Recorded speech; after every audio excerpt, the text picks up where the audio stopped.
नमस्कार आप सबको। और ख़ास तौर पर धन्यवाद अर्पण जी को, जिन्होंने मुझे ये मौका दिया। अभी ज्योत्सना जी पर जो ये श्रृंखला चल रही है, उनके जन्मदिन को मनाने की, जन्मदिन के उपलक्ष्य में सब लोगों के को बुलाकर आमंत्रित करके उन पर कुछ बुलवाने की, उन पर कुछ कहने की, इस श्रृंखला में मुझे भी उन्होंने मौका दिया, इसके लिए उनका धन्यवाद। हालांकि मैं आरंभ में थोड़ा कॉन्फिडेंट नहीं था कि मैं क्या बोलूँगा, क्या कहूँगा, किंतु फिर बात बन ही गई। तो कुछ बातें, कुछ संस्मरण मैं आप लोगों के समक्ष रखना चाहता हूँ।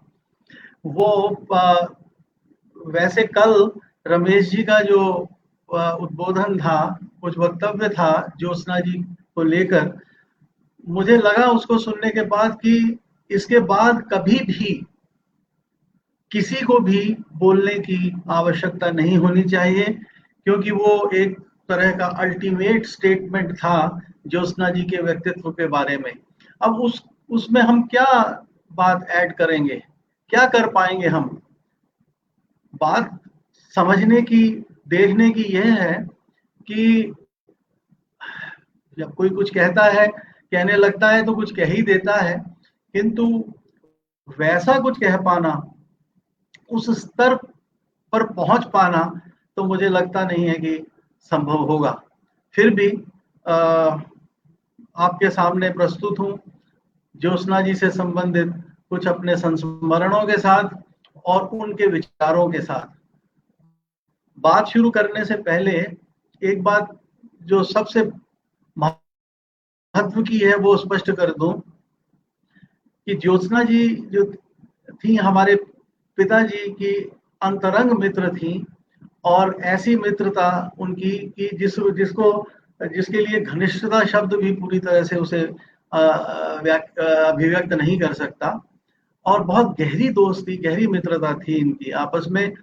और उनके साथ वो जिस तरह के संवाद में थी, जिस तरह की बातचीत उनकी आपस में होती थी, उसके कारण से, ये जो अंतरंग उनका संबंध था, उसके कारण से हमारे पिताजी वहां पर, उनके घर पर और भोपाल में, और हमारे घर पर ज्योत्सना जी यदा कदा आती रहती थी। लेकिन एक बात इसके साथ और भी जुड़ी हुई है, वो ये है कि इस संबंध का आरंभ तो रमेश चंद्र शाह, जो ज्योत्सना जी के पति हैं, उन उन उन उनसे हुआ था। वो बहुत बड़े उपन्यासकार, साहित्यकार हैं, आप ये जानते ही हैं, कवि हैं। लेकिन जो बात यहाँ है वो महत्व की, वो ये है कि जो बात उनके साथ आरंभ हुई थी इस संबंध की, वो ज्योत्सना जी के जुड़ने से और अधिक गहरा हो गया। और बाद में ज्योत्सना जी की दोनों पुत्रियां, उनका भी काफी लगाव हमारे पिताजी के साथ हो गया। और इस प्रकार से ये पूरा परिवार जो है वो शल्य जी के साथ संबद्ध हो गया, जुड़ गया। और एक इनमें परस्पर भाव और एक अंतरंगता जो थी वो स्थापित हो गई। और ऐसी ही अंतरंगता थी कि आप उसको, उसके विषय में अब मैं ज्यादा तो क्या कहूँ, बस बात ये थी कि कुछ भी ऐसा नहीं था जो ये लोग पर आपस में शेयर नहीं कर सकते थे। ज्योत्सना जी को याद करते जो छवि पहले पहल उभरती है, वो एक सहज, सरल, आत्मीयता से भरे हुए एक निर्दोष व्यक्ति की छवि है। यह छवि उस समय नहीं उभरी थी जब मैं उनसे पहली बार मिला था। उनसे पहली बार जब मिलना हुआ, तब ये छवि उनकी नहीं उभरी थी मन में। उनको देखकर ऐसा कुछ नहीं लगा था। उस समय तो उन्हें एक बड़े और प्रतिष्ठित साहित्यकार रमेश चंद्र जी शाह की भार्या के रूप में ही देखा था, या यूं कहें कि इसी रूप में देख पाया था। किंतु उनका यह इंप्रेशन ज्यादा देर तक नहीं रहा।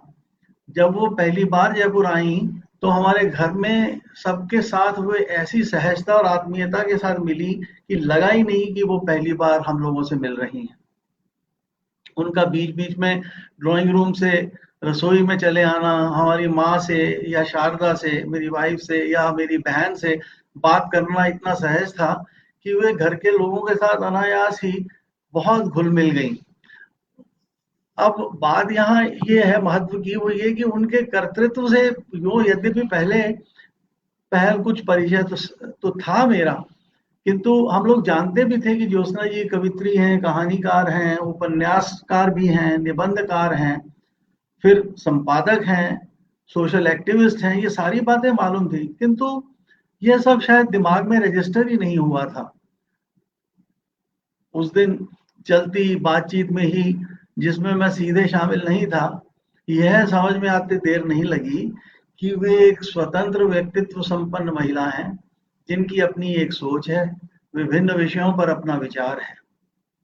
व्यक्तिगत जीवन व समाज के विषय में अपने कन्विक्शंस हैं, अपना एक फलसफा है। कह नहीं सकता कि उस समय भी मन में उनकी यही तस्वीर बनी थी या नहीं, किंतु इतना अवश्य कह सकता हूँ कि जिस प्रकार वे अपनी बात कह रही थी, उससे हम सबके मन में एक भिन्न प्रकार के आदर का भाव उनके प्रति जगा। अब वह केवल रमेश जी की पत्नी नहीं रह गई थी। लगा कि वास्तव में उनसे परिचय तो अब जाकर हुआ है, उनके व्यक्तित्व की विशालता का, गहराई का भान तो अब जाकर हुआ है। ज्योत्सना जी का जयपुर वैसे कई बार आना हुआ, यूँ उनकी घनिष्ठता हमारे पिताजी के साथ थी जैसा मैंने कहा भी, किंतु उनके साथ ही वे अपनी उनके साथ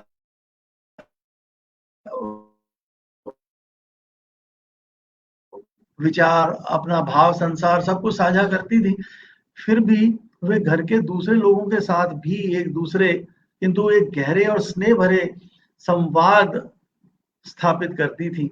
हमारी माँ जो एक समर्पित गृहिणी थी और साक्षर भर थी, उनके साथ ज्योत्सना जी का खास लगाव था। वो लगाव भी पहली विजिट से ही उनके साथ हो गया था। हमारी माँ एक अच्छी होस्ट थी, अच्छी मेहमान नवाज थी। वे किसी भी आए गए के रहने की सुविधा का, खान पान का समुचित ख्याल रखती थी।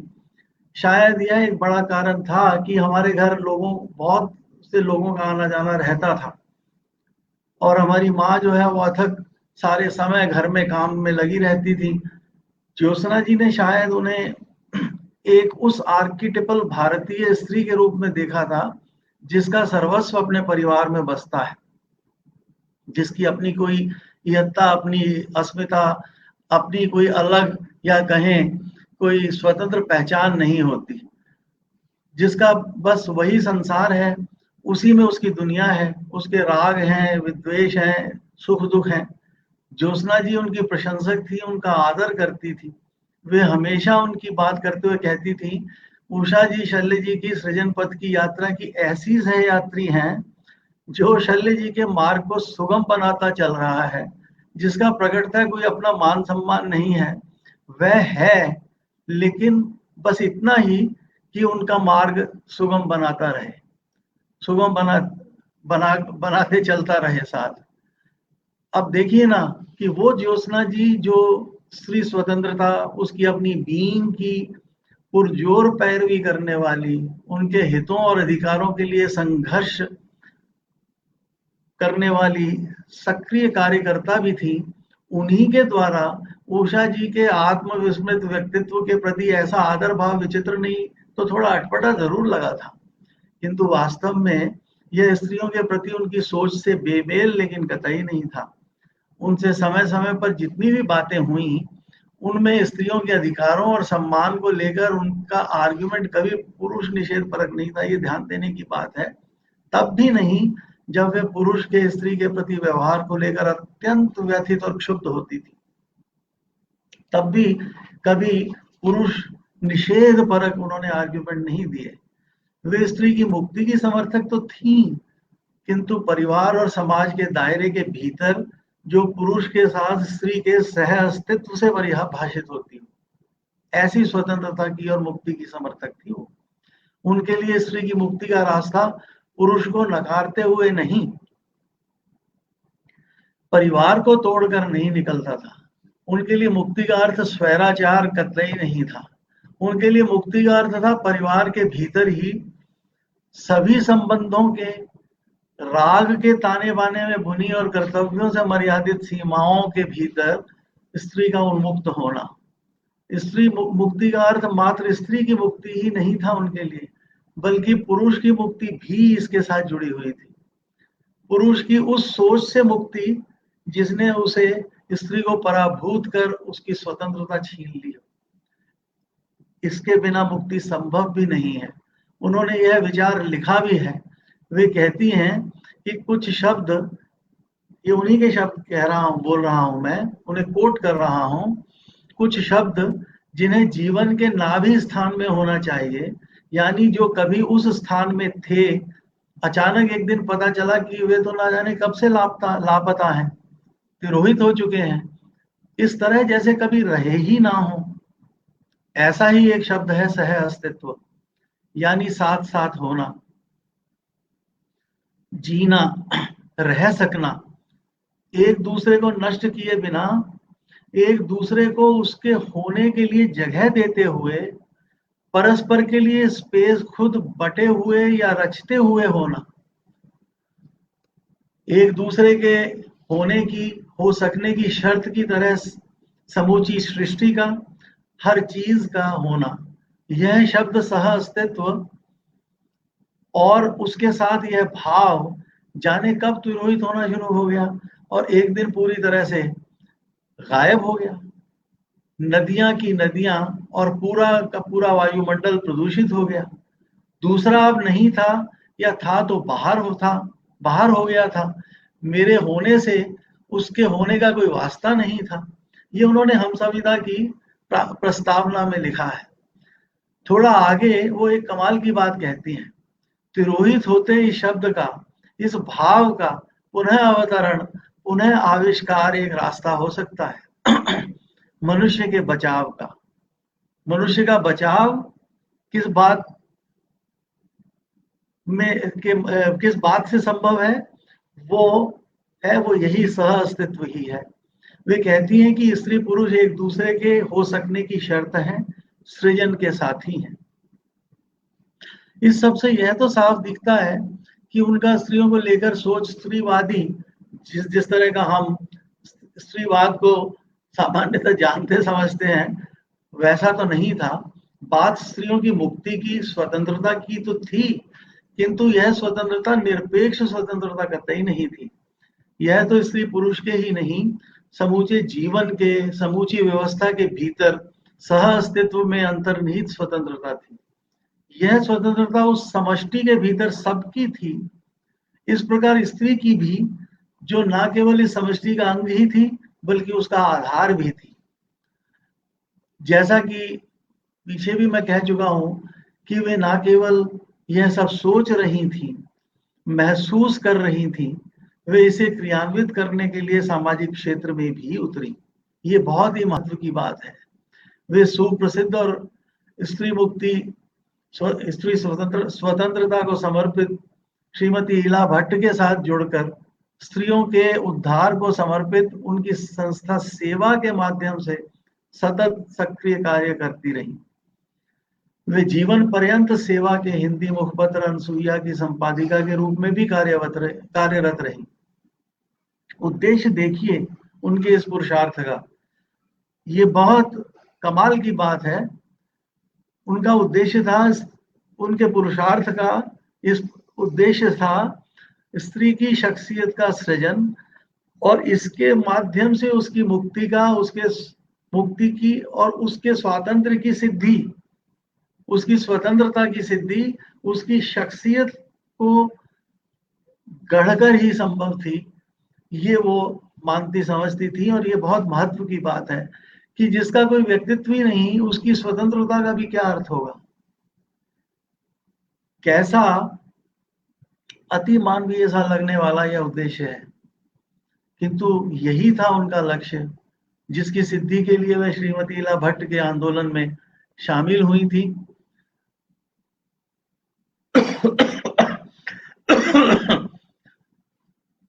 मैंने उनके उद्यम को पुरुषार्थ कहा, लेकिन वे तो एक स्त्री थी। फिर उनका प्रयत्न या उद्यम पुरुषार्थ कैसे कहा जा सकता है? यहाँ मुकुंद लाट जो उनके लेख का स्मरण हो आता है, जिनका नाम था उनके उस लेख का नाम था स्वतंत्र स्त्री, जिसमें उन्होंने ये प्रश्न उठाया था कि क्या पुरुषार्थ के लिए केवल क्या पुरुषार्थ केवल पुरुष के लिए ही है, या यूं कहें कि क्या पुरुषार्थ का पुरुष ही पात्र है? उन्होंने जब परंपरा में खोजा मुकुंद जी ने, तो पाया कि पुरुष ही पुरुषार्थ के योग्य है, क्योंकि वह स्वतंत्र है। जो स्वतंत्र है वही पुरुषार्थ का अधिकारी माना जाता है, स्त्री नहीं। इसकी अधिकारिणी स्त्री नहीं, क्योंकि वह परतंत्र है, या कहें वह मतलब परंपरा में यह माना ही गया है, और अब भी हमसे मेरा मतलब लोग मानते ही हैं कि स्त्री स्वतंत्र नहीं क्योंकि वह परतंत्र है, या कहें पुरुष तंत्रा है। उसका धर्म ही पुरुष तंत्रा होना है। यह हमारी ही नहीं, विश्व की लगभग सभी संस्कृतियों सभ्यताओं में यही विचार गहरे में बैठा मिलता है। हमारी स्मार्त परंपरा में, स्मृतियों में, उनकी टीकाओं आदि में, निबंध ग्रंथों में भी बाद में यही सामाजिक व्यवहार का विधान मिलता है। वैसे वास्तव में तो जो समाज के चलन होते हैं, उन चलनों पर ही वैधता की मोहर लगाता है समाज शास्त्र, या कहें कि स्मृतियां और आदि। तो ये चलन ही इस तरह का था, सोच ही इस तरह की थी। ये बात सच है कि भारत में स्त्रियों की दुर्दशा को लेकर आवाज भी उठी है, किंतु स्थिति में कोई खास परिवर्तन नहीं आया। उनके प्रति मानसिकता में कोई खास बदलाव नहीं आया। ऐसी स्त्री विरोधी गहरी पैठी ग्रंथि को निकाल बाहर करने का बीड़ा उठाया था उन्होंने इलाजी के साथ जुड़कर। यह उस परंपरा के विरुद्ध आंदोलन है जो सहस्राब्दियों से चली आई है। तो इससे ही इसके अतिमानवीय होने का अनुमान हो सकता है इस पुरुषार्थ के। उनके इस सोशल एक्टिविस्ट वाले पक्ष के नाते उन्हें एक बार मेरी पत्नी शारदा ने, जब वे भरतपुर के राजकीय कन्या महाविद्यालय में कार्यरत थीं, बुलाया था। उद्देश्य था भरतपुर की छात्राओं को उस आंदोलन से परिचय करवाकर उन्हें इस ओर प्रेरित करना। ज्योत्सना जी वहां आई। महाविद्यालय की लड़कियों को अपने सहज और सरल ढंग से उन्होंने उनके अधिकारों से परिचित करवाया और साथ ही कर्तव्यों के प्रति जागरूक किया। यह एक अत्यंत फलदायी इंटरेक्शन था उनका। उनके भरतपुर में उस संक्षिप्त स्टे के दौरान, जब हम लोग उन्हें भोपाल की गाड़ी के लिए छोड़ने आगरा गए, तब भी उनके साथ यही चर्चा होती रही थी। जयपुर में उनके साथ इतने विस्तार से तो कभी बात नहीं हुई जैसी कि यहाँ भरतपुर में उनके साथ हो पाई। जयपुर में तो ये संभव कभी हुआ नहीं था। तो वो जयपुर जब भी आई तो रमेश जी के साथ ही आई। होता क्या था कि सामान्यतः चर्चाओं में रमेश जी ही छाए रहते थे। उनका इंटरवेंशन, ज्योत्सना जी का इंटरवेंशन इन चर्चाओं में संक्षिप्त ही रहता था। उनके साथ अलग बैठकर मेरी कभी कोई खास चर्चा जयपुर में तो नहीं ही हुई थी।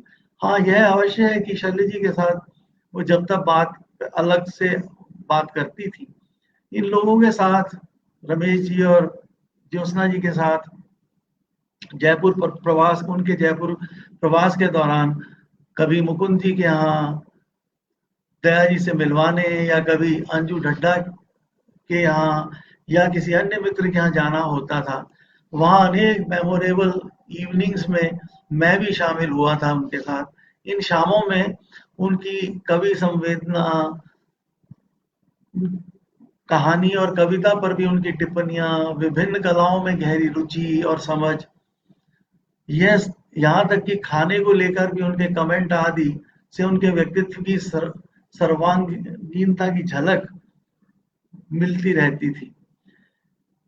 खाने के बारे में तो एक बात और भी मैं कहना चाहता हूँ कि जब मेरा भोपाल जाना हुआ तो इन्हीं के घर पे मैं रुका था। तो वहाँ इनके हाथ का जो खाना था वो चिरस्मरणीय है मेरे लिए। उसकी खास खुशबू और साथ में स्वाद बिल्कुल अलग, किंतु बहुत ही अच्छा। वो ऐसा खाना ये बनाती थी। ये इसको मैं उनके सब गुणों के साथ इंटीग्रेटेड ही देखता हूँ। ये कोई कहना चाहिए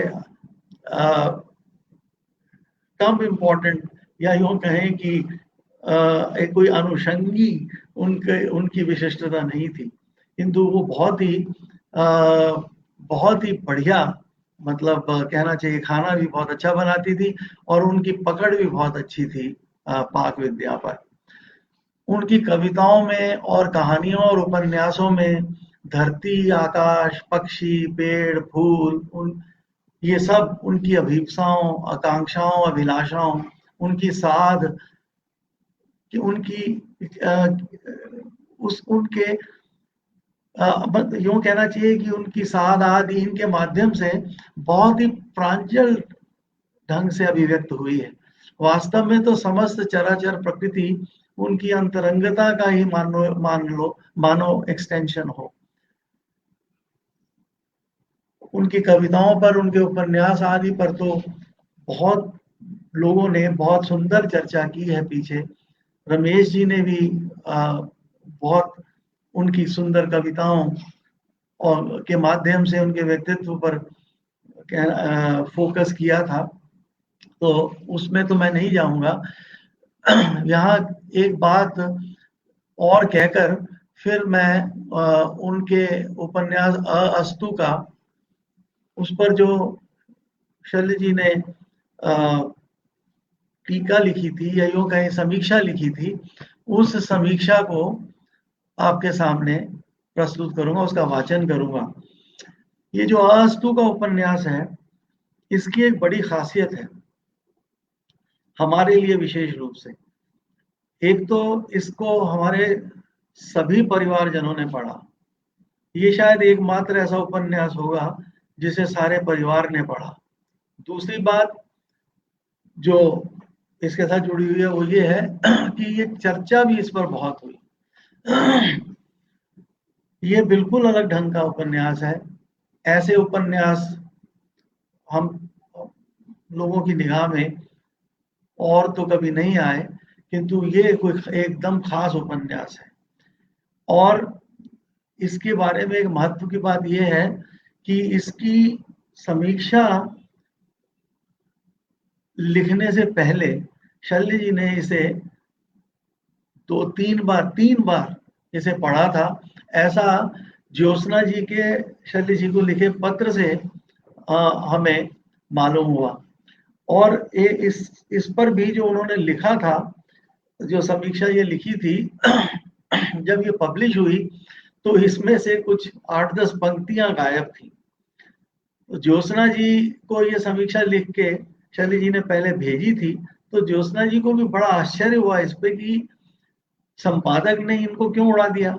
जब उन्होंने सोचा शायद भूल से ऐसा हुआ होगा, किंतु संपादक से जब वो मिली जाकर, तो संपादक ने कहा कि उन्हें ये पंक्तियां अनावश्यक लगी और एक दार्शनिक कमेंट था, इसका कोई बहुत महत्व भी नहीं है। ऐसी स्थिति में इन पंक्तियों को मैंने इसमें से हटा दिया। और ज्योत्सना जी को लगा कि ये पंक्तियां तो बहुत खास थी, किंतु वो उसमें से हटा दी। संपादक ने अपनी उनकी सोच में ये शायद ठीक नहीं थी। और ऐसा उन संपादक ने हमारे पिताजी को अपने पत्र में भी लिखा था, जस्टिफाई करते हुए अपनी बात को। और साथ में ये भी कहा था उन्होंने कि आपने जो इन पंक्तियों में बात कही है, वो अंतिम पैरा जो आपकी समीक्षा का है उसमें ये बात आ गई है।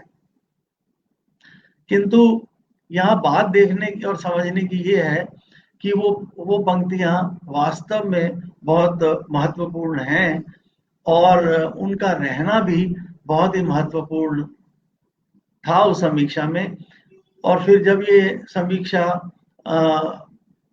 शैली जी की काव्य विमर्श नामक पुस्तक के एक चैप्टर के रूप में छपी, तो उसमें ये पंक्तियां हैं और मैं उसी को आपके सामने प्रस्तुत उसी समीक्षा को उसी पुस्तक से पढ़कर आपके सामने प्रस्तुत कर रहा हूं।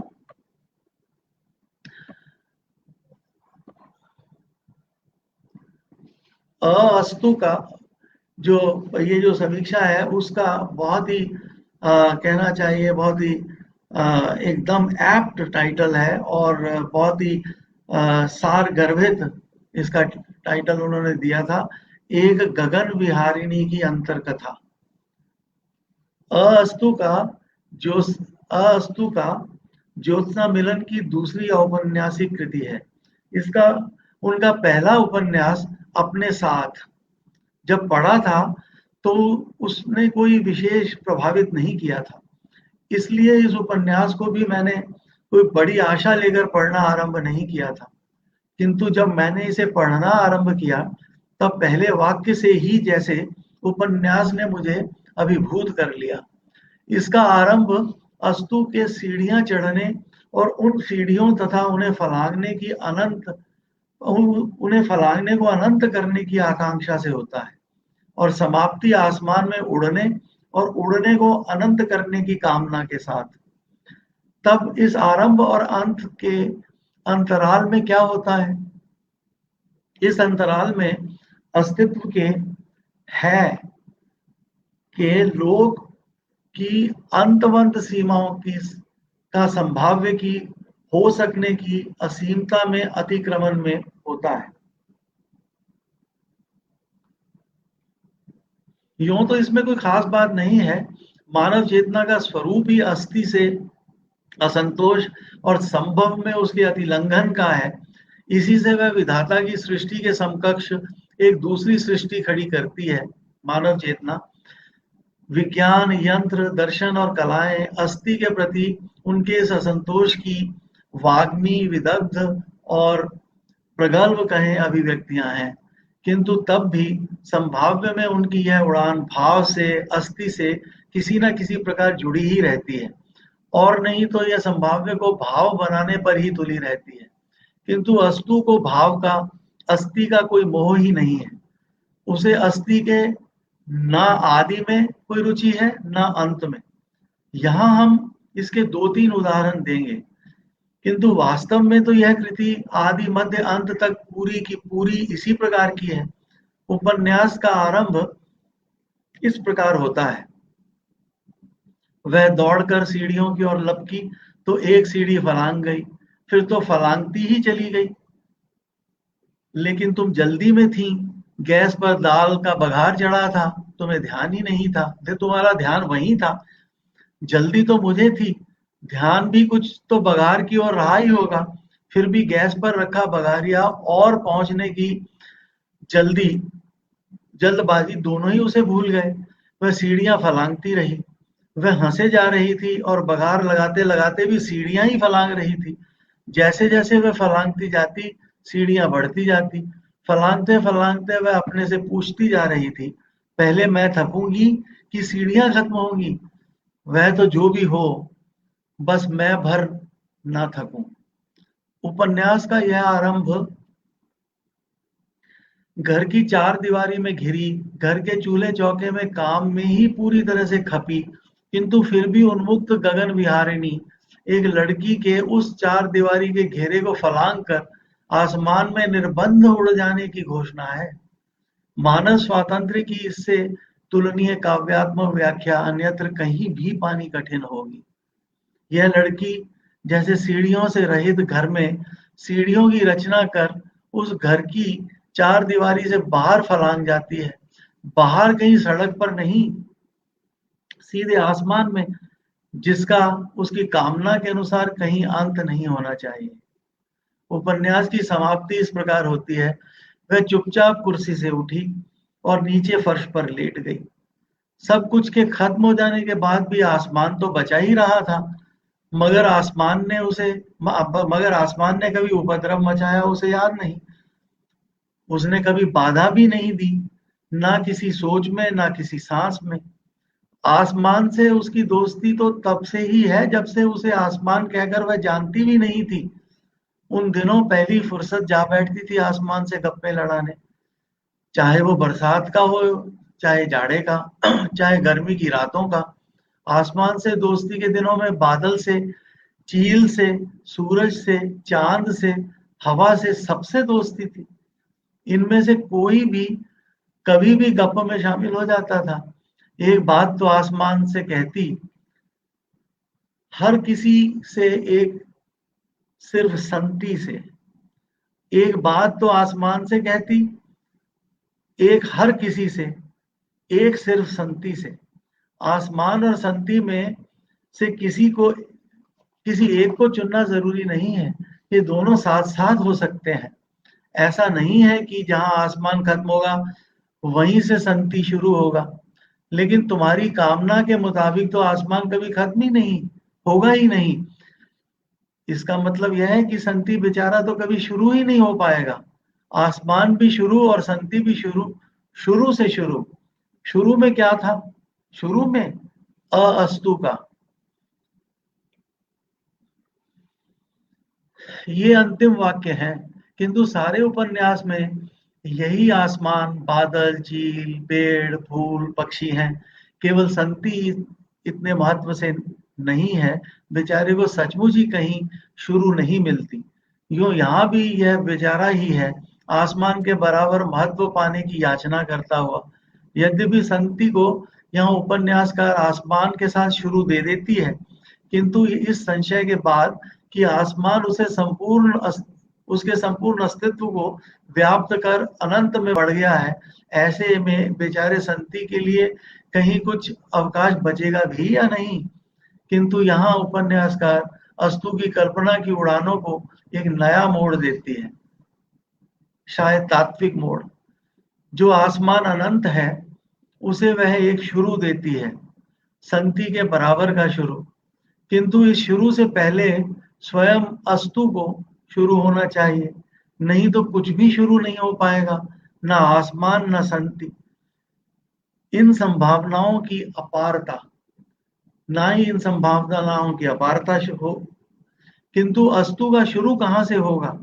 अपने से, या अपने से भी पहले अपने अस्थि से, या कि अपनी संभावना से? अस्तु का शुरू तो संभावना से ही हो सकता है, अस्तु के से, जो अस्तु से पहले अस्तु की एक संभावना के रूप में है। पीछे उपन्यास में अस्तु कक्षा में अपने मास्टर से प्रश्न करती है कि पहले बीज हुआ या पेड़। मास्टर साहब इसका किताबी उत्तर देते हैं कि पहले केवल मिट्टी पानी थे, फिर जीव उपजे। पर अस्तु को यह उत्तर जचता नहीं। वह तो सीधी और स्पष्ट बात जानना चाहती है कि पहले बीज आया कि पेड़। इसका उत्तर अस्तु की आज ही देती है, और पूर्णतः प्रामाणिक उत्तर उत्तर है, किसी से पहले और किसी के पीछे होने का क्या अर्थ? सब आदिकाल से ही था और अनादिकाल तक रहेगा। किंतु यदि आदिकाल से था, तब कुछ शुरू कैसे हो सकता है?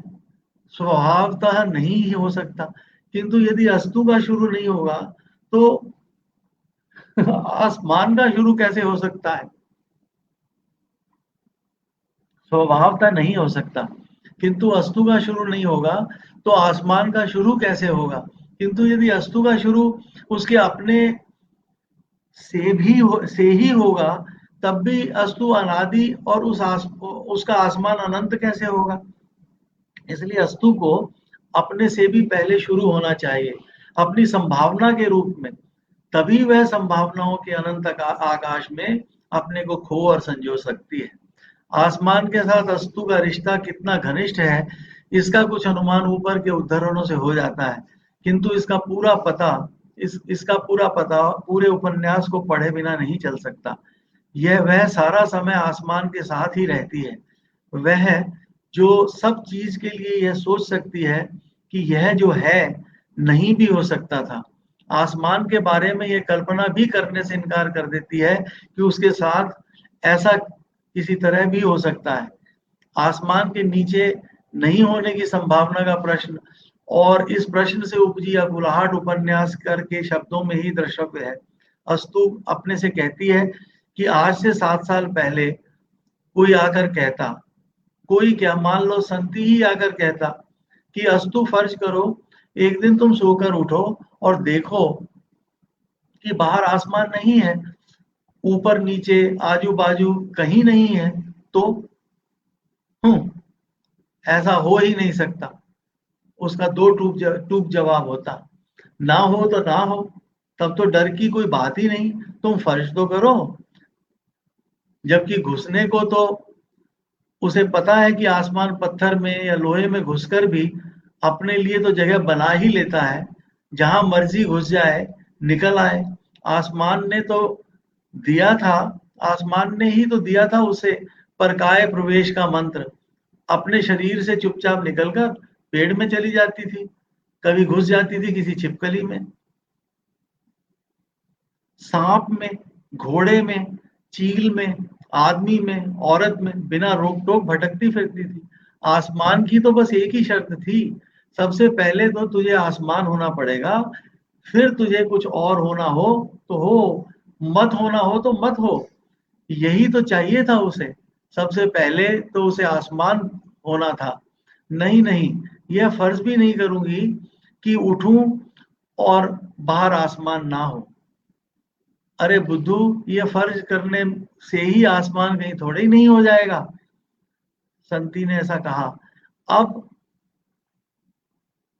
वह आसमान जो अस्तु के लिए इतना कुछ है, जो उसे सर्वव्यापक बनाता है, छिपकली होकर छत से उल्टे चिपक जाने और चील होकर कहीं भी ऊंचे से ऊंचे उड़ जाने की सामर्थ्य देता है, या कहें कि किसी भी और सब कल्पनाओं को ठोस यथार्थ बना देता है, स्वयं उस आसमान के ही ना होने की संभावना कैसे हो सकती है? किंतु इस कल्पना की असंभवता की बात अस्तु ने 7 साल 7 साल पहले के लिए क्यों कही? क्या अब वह यह कल्पना कर सकती है? यदि हाँ, तब तो अस्तु के जीवन में एक मूलगामी विपन्नता का प्रवेश हो चुका होगा। असल में यह तो अब भी असंभव ही था, किंतु एक कहर उसके बाद बर्पा हो चुका था अस्तु पर। एक बार एक जादूगर आया और उसके मोहल्ले में और बोला, देखो बच्चों, देखो जादू का खेल, मिटा देता हूं डस्टर से सारे के सारे पेड़। इस पर अस्तु ने उसे चुनौती दी कि वह यह करके दिखाए असंभव काम। हाँ हाँ मियाँ, एक डगाल तो मिटा, हाँकू कहीं का। किंतु जादूगर सचमुच एक के बाद दूसरा पेड़ अस्तु के देखते ही देखते मिटा देता है। इस पर अस्तु की व्याकुलता देखने वाली है। वो अस्तु की कैसी व्याकुलता है वो देखिए। एक दो तीन, उसने 3 बार डस्टर घुमाया तो आधा आम साफ। अपने घर के सामने वाले आम को उसने सबसे पहले पूछते देखा। वह दौड़कर पिछवाड़े पहुंची, तब तक पीछे वाला पीपल भी आधे से अधिक पहुंच गया था। वह झटके से रुकी, पलट कर देखा, अपने बिना पेड़ों वाले मोहल्ले को, एक रुंड मुंड मकान ही मकान। आंवली मेरी ओरी, नीम वाला चबूतरा, पीपल वाली हवेली, बरगद वाली बावड़ी, सबकी सब पहचान खो गई। सबके सबकी पहचान खो गई। वह धप्प से मोहल्ले के बाहर ही बैठ गई। उसके बाद वह अपने को ढांढस बताने का प्रयास करती है और कहती है, अरे चल तो, पेड़ कहीं नहीं जा सकते, अभी फिर आ जाएंगे वे। किंतु फिर असमंजस में पड़ जाती है और अपने से ही प्रश्न करती है, फर्ज करो चले जाएं तो। उसने अपने कानों में उंगलियां ठूंस दी, जैसे ऐसी बात सुनना भी पाप हो। कभी कभी सोने में भी डर लगता उसे, कहीं सोकर उठूं तो बाहर पेड़ ही ना हो, या सोते में आज पता नहीं क्या सपना आ जाए, अंतहीन सपने में पूछते अंतहीन पेड़।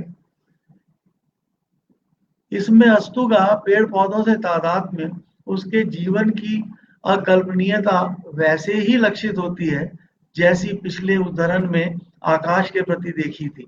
वास्तव में ये सारा उपन्यास ही आकाश और पेड़ों के बीच अस्तु के अपने को पाने का काव्य है। ये उद्धरण केवल निदर्श हैं, खोज कर उद्धृत स्थल विशेष नहीं। वास्तव में ये जो उदाहरण है, ये एक तरह के कहना चाहिए उदाहरण जैसे हैं। खोज कर उद्धृत स्थल विशेष नहीं है ये, पूरा काव्य ही इस तरह का है। यहाँ सब जगहों की पहचान पेड़ों के नाम से द्रष्टव्य है। इनके बीच आजी है, नानी की नितांत सहज भाव से कही हुई अत्यंत कष्टकर कथा है, पति के पार्श्व में लेटे अन्य मनस्कता का वर्णन और मोक्ष तथा अहिंसा की व्याख्या है। ये सब अस्तु के जीवन और चरित्र में होने से उसी के अनुरूप हैं। बच्ची अस्तु और आजी के बीच संबंध की मधुरता और ऊष्मा का चित्रण इतना सहज और मार्मिक है कि वैसा चित्रण स्वयं ज्योत्सना जी की ही कहानियों के अतिरिक्त अन्यत्र दुर्लभ होगा। नानी का किस्सा हीनता ग्रंथि से रुग्ण एक पति द्वारा पत्नी पर अत्याचार का मार्मिक किंतु अस्तु के स्वभाव के अनुरूप चुस्त शब्दों में वर्णित किस्सा है। संभवतः नानी की यह कथा ज्योत्सना जी ने अपनी किसी कहानी में थोड़े और विस्तार से भी कही है और इसी कारण वहां यह अधिक हृदय स्पर्शी भी है, किंतु यहाँ यह अस्तु की दाएं बाएं हाथ पैर के निर्णय हाथ पैर दाएं बाएं हाथ पैर में निर्णय कर पाने की उलझन के क्रम में आती है। दोबारा पढ़ता हूं इसको। यह संभवतः नानी की यह कथा ज्योत्सना जी की ने अपनी किसी कहानी में थोड़े और विस्तार से भी कही है और इसी कारण वहां यह अधिक हृदय स्पर्शी भी है, किंतु यहाँ यह अस्तु की दाएं बाएं हाथ पैर में निर्णय कर पाने की उलझन के क्रम में आई है और इतनी सहज और रोचक ढंग से कि देखते ही बनता है। यहाँ इस दाएं बाएं के झमेले का और उसमें से निकलते नानी के किस्से का थोड़ा सा नमूना देखना उपन्यास के सौंदर्य के एक पक्ष को समझने की दृष्टि से उपयोगी होगा। ये अब समीक्षा में यहाँ उपन्यास से कोट किया गया है पूरा। दाएं बाएं के इस झमेले को छोड़ो, अब यह पता लगाओ कि मेरे नाना जी ने अपनी पत्नी से क्यों पूछा होगा यह सवाल कि सच सच बता, कौन सा पैर मारा उसे, दायां कि बायां? इसका जवाब अपने नाना जी से मांगो, वो बोली। टालो मत, जवाब दो आप। जाहिर जाहिर है कि वे तुम्हारी नानी को फुसला रहे थे, दाएं बाएं बहका रहे थे। उनके हिसाब से कुछ बातें तय थी, जैसे अगर तुम नेमीचंद्र के साथ बीमार माँ को तांगे में अस्पताल ले गई थी और तांगे में वह सामने की सीट पर बैठा था, तो उसने तुम्हें जरूर ही पैर मारा होगा। यहाँ कहते हुए उसने बड़े भारी छपर पलंग का पाया उठाया था अपनी पूरी ताकत लगाकर। चाबी भरी गुड़िया सी नानी पहुंच गई थी उसके पास। चल रख हथेली को नीचे, अब बता उस हरामी ने कौन सा पैर मारा था, दायां कि बायां? दाएं और बाएं में इतनी मूलगामी और इतना महत्वपूर्ण भेद है, यह समझाने का इस घटना से अधिक और कौन सा उपाय हो सकता था। मोक्ष विषयक चर्चा में भी मनुष्य समाज और संस्कृति में स्त्री का स्थान क्या है और वह कितने बेतुके आधारों पर अवस्थित है, इसका भी अत्यंत सटीक चित्रण हमें यहाँ मिलता है, किंतु किंतु प्रतिपादन या व्याख्यान के रूप में नहीं, उसी प्रकार व्यंग्यात्मक रूप में, जैसे ऊपर दाएं बाएं के चक्कर में। किंतु यह व्यंग्य भी यहाँ नितांत परोक्ष है, केवल प्रसंगवश आया हुआ, जैसे नानी का प्रसंग बड़े प्रसंग के बीच एक छोटे प्रसंग के रूप में आया है। तो देखिए वो क्या है। तो क्या मुक्त आत्माएं पीपल के पत्ते की तरह शोर मचा सकती हैं? हाँ, क्यों नहीं, वरना मुक्त काहे की हुई, वे जो चाहें वो सो करें।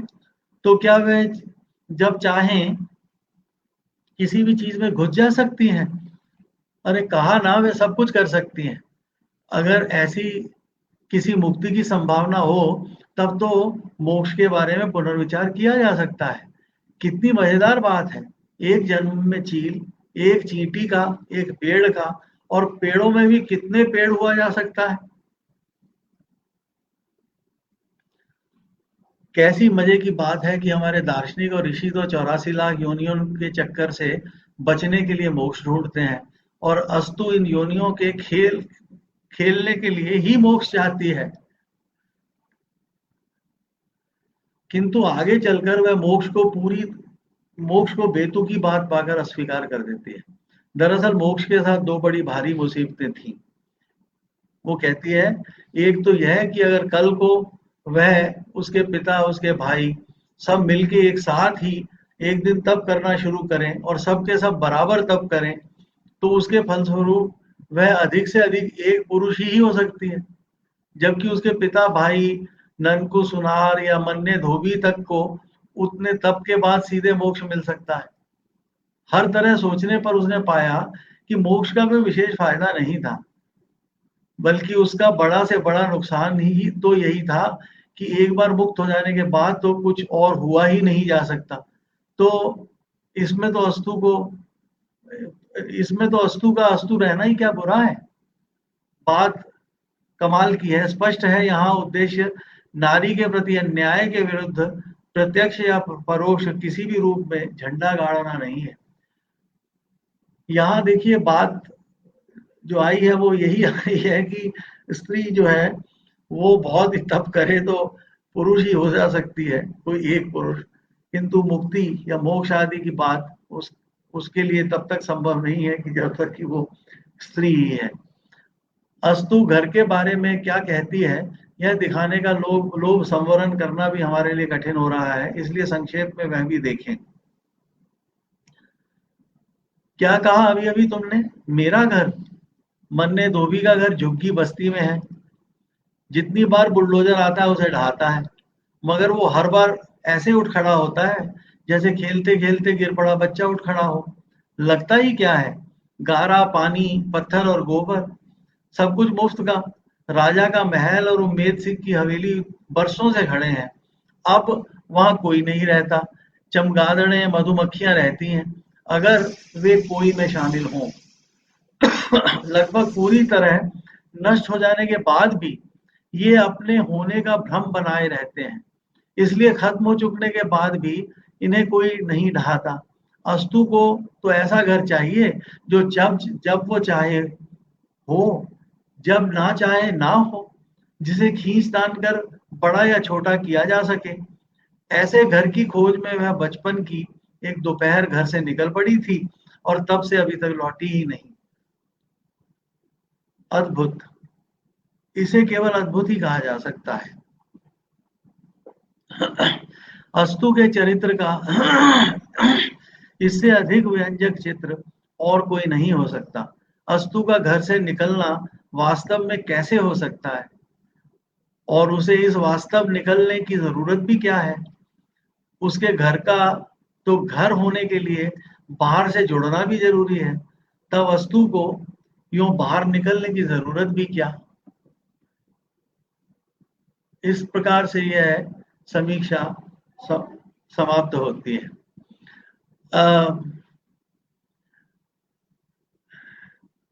एक बात मैं यहाँ ये कहना चाहता हूँ कि शैली जी की समीक्षाओं को, चाहे वो कविताओं की समीक्षाएं हों या वो अथवा वो उपन्यास और कहानियों की समीक्षाएं हों, उनको रमेश जी भी और ज्योत्सना जी भी बहुत मूल्य देते थे। शैली जी दार्शनिक थे, किंतु एक गहरी कवि दृष्टि से, कवि संवेदना से भी वो संपन्न थे। उनकी लिखी हुई समीक्षाएं जो है वो इन सभी लेखकों के लिए बहुत महत्वपूर्ण थी, ज्योत्सना जी के लिए भी। ज्योत्सना जी के लिए इसीलिए महत्वपूर्ण नहीं थी कि वो उनकी मित्र थी, बल्कि इसलिए भी महत्वपूर्ण थी कि वो उनकी सोच को उन्हीं के सामने अपने ढंग से वो प्रस्तुत कर देते थे। अब और कुछ कहने को बात नहीं है मेरे पास। ज्योत्सना जी के संबंध में बहुत कुछ कहना मेरे लिए इसलिए भी संभव नहीं है क्योंकि उनके साथ बातचीत ही हमेशा ज्यादा रही मेरी। उनके साथ घूमने कहीं नहीं गया। ये जरूर है कि जब वो भरतपुर आई थी तब भी समय कम होने के कारण उन्हें आसपास नहीं ले गया, लेकिन जब रमेश जी आए थे भरतपुर तो उनके साथ तो बहुत कई जगह गए, फतेहपुर सीकरी भी गए, घना बर्ड सेंचुरी भी गए, वगैरह वगैरह। इससे ज्योत्सना जी के साथ कहीं जाना नहीं हुआ। उनके साथ तो बस बातचीत ही होती थी, और उनकी बातचीत का ढंग इतना सहज हुआ करता था कि उसमें एक ऐसा इन्वॉल्वमेंट होता था कि समय का पता नहीं चलता था। और ये सब उस उनके संक्षिप्त स्टे के भरतपुर में स्टे के दौरान ही ये हुआ था। जब हम लोग भोपाल भी गए थे, 2-3 बार गया हूँ मैं वहाँ, वहाँ भी ज्योत्सना जी के साथ इंटरेक्शन खास नहीं, रमेश जी के साथ ही खास इंटरेक्शन हुआ था। किंतु उनका जो विलक्षण व्यक्तित्व था, वो उसमें जैसी सर्वांगीणता थी, और सबसे बड़ी बात जो उनकी सोच थी, उस सोच के अनुसार उनकी रहनी और करनी थी, ये बहुत बड़ी और बड़ी महत्व की बात है। उनको याद करना, उनके जन्म दिवस के उपलक्ष्य में इस प्रकार का आयोजन करना, इसके लिए अर्पण जी बहुत साधुवाद के पात्र हैं। और मैं सोचता हूँ कि वो सदा उनकी ये जो कहना चाहिए कर्मनिष्ठता है, लोगों को बड़े-बड़े लेखकों से सबको परिचित कराना, उनके कर्तृत्व से परिचित कराना, ये बनी रहे और वो आगे ऐसे और भी कार्य करते रहें। धन्यवाद। नमस्कार। धन्यवाद कमल नयन जी इस सारगर्भित वक्तव्य के लिए, ज्योत्सना मिलन जी पर केंद्रित अपने बहुआयामी संस्मरण को हमसे साझा करने के लिए, और कार्यक्रम के अंत में एक दार्शनिक की विवेचना को प्रस्तुत करने के लिए। और जैसा कि राजुला शाह लिख रही थी कि आपकी आवाज में हम यशदेव शैल जी की आवाज को भी सुन रहे थे। तो बड़ा अच्छा। जी कुछ कह रहे थे? नहीं, कुछ नहीं। तो बड़ा अच्छा रहा, और जिस तरह से यशदेव शैल जी का और ज्योत्सना मिलन जी का, रमेश चंद्र शाह जी का, या कहें पूरे परिवार का, आपके परिवार के साथ संबंध और सद्भावना। एक बात जी जो जी है वो जी कहने से रह गई, वो ये थी कि जी ज्योत्सना जी में की एक खास बात ये भी है कि इतने बड़े साहित्यकार, कवि की पत्नी, और साथ ही 2 अत्यंत प्रतिभाशाली बच्चियों की माँ, और उनके बीच में अपना ऐसा सशक्त व्यक्तित्व, उसे बनाना, खड़ा करना बहुत बड़ी बात थी। और ऐसा खड़ा करना कि दूसरे लोगों पर उसका कोई नकारात्मक प्रभाव ना हो, बल्कि फलने-फूलने में वो मददगार ही हों उनके। ये उनकी कमाल की बात थी ज्योत्सना जी की। वैसे लोग बहुत कम होते हैं। जी। तभी ऐसे ही बुनावट से और इसी तरह के संबंधों के निर्वहन से घर में, पड़ोस में, समाज में जो व्यक्तित्व हैं उनका एक स्वतंत्र विकास होता है। बच्चों का भी, और जो भी हमसे जुड़े हुए लोग हैं, हमारे साथ उन्हें भी पर्याप्त अवकाश मिले खिलने का, और प्रस्फुटित होने के सभी अवसर मिले, तो यह उचित है। और शाह परिवार इसका एक उदाहरण भी है। बड़ा अच्छा वक्तव्य रहा, और इससे अच्छा क्या हो सकता था कि यशदेव शैल जी की इस टीका के साथ इस एकाग्र का समापन हो। ज्योत्सना मिलन जी पर केंद्रित यह एकाग्र 19 तारीख से 19 जुलाई से शुरू हुआ, और आज 30 जुलाई है, और हम आज समापन कर रहे हैं। तो लगभग 12 दिन उन पर कार्यक्रम हुए, और 16 से अधिक कड़ियां उसकी हमारे समक्ष आई, और जिनमें कुछ एक कड़ियों में एक से अधिक वक्ता भी शामिल हुए। तो आप सभी वक्ताओं का, और तमाम मित्रों का, लेखकों का, शिल्पकारों का, सर्जकों का, चित्रकारों का अभिवादन, धन्यवाद कि वे इस एकाग्र से लगातार जुड़े रहे। अपने देश में भी और देश के बाहर भी कई मित्रगण इन कार्यक्रमों को सुनते रहे। आप सभी लोगों का हार्दिक धन्यवाद। और कमल नयन जी, जब कोई एकाग्र समाप्त होता है तो एक प्रसन्नता भी होती है, मगर एक मायूसी भी आ जाती है कि हम इतने दिनों से जिस शख्सियत के साथ जुड़े हुए थे, उन पर विभिन्न लोगों को सुन रहे थे, उन्हें और सुने। कोशिश रहती है कि उनके विविध आयामों को हम यहाँ पर रख सकें, मगर कई बार वह कोशिश पूरी तरह से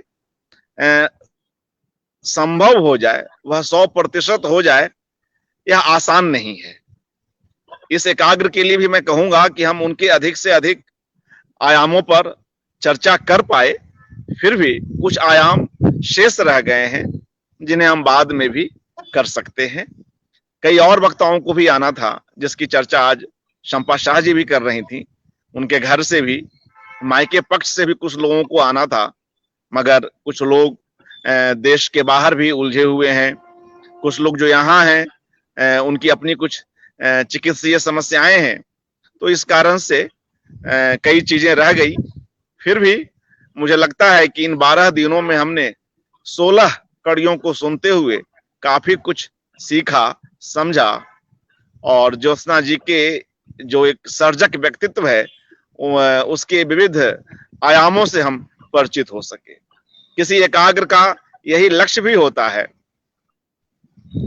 और आज विदा की वेला है, तो मन थोड़ा जो है वो मतलब मायूस भी है, और जैसा कि मैंने पहले भी कहा कि अच्छा लगता है, मगर थोड़ा दुख भी होता है कि यह एकाग्र समाप्त हो रहा है।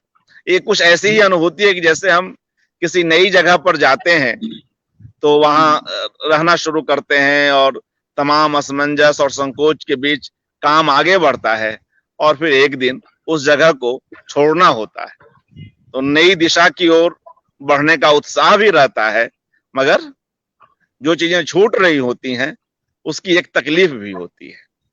तो खैर, यह तो समय का एक चक्र है, और कार्यक्रम की भी सीमा है, एकाग्र की भी सीमा है, और लोगों की रुचियों की भी कुछ सीमा हो सकती है।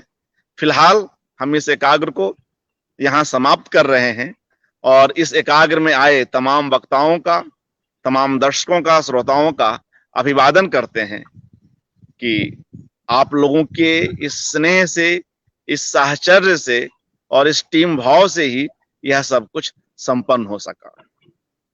अगले महीने हम कुछ एकाग्र और आयोजित कर रहे हैं, उस पर हम लोग शीघ्र ही बातचीत करेंगे और उसकी सूचना देंगे।